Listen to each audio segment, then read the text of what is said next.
ওই কবরের মাটি বাইনা করতে হবে। আল্লাহ বলে ওয়াবাশশিরিল্লাযিনা আমানু ওয়া আমিলুস সালিহা আন্না লাহুম জান্নাতিন তাজরি মিন তাহতিহাল আনহার।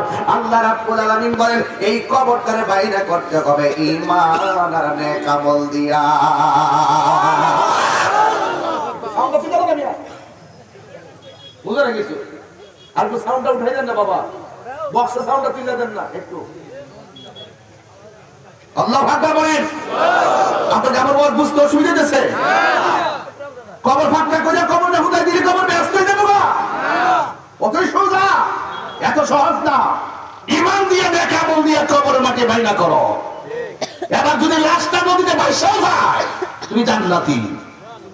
লাশ যদি খুঁজে পাওয়া না যায়, নদীর মাধ্যমে লাশ টুকরা টুকরা করে খাওয়া ফেলায়, তুমি জান্নাতি।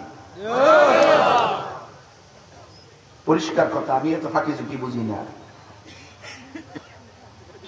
আল্লাহু আকবার কোন গভীর মনোযোগ। এবার তারা আল্লাহর বন্ধুর কথা মুআফিক কবর করতে শুরু করছে গো।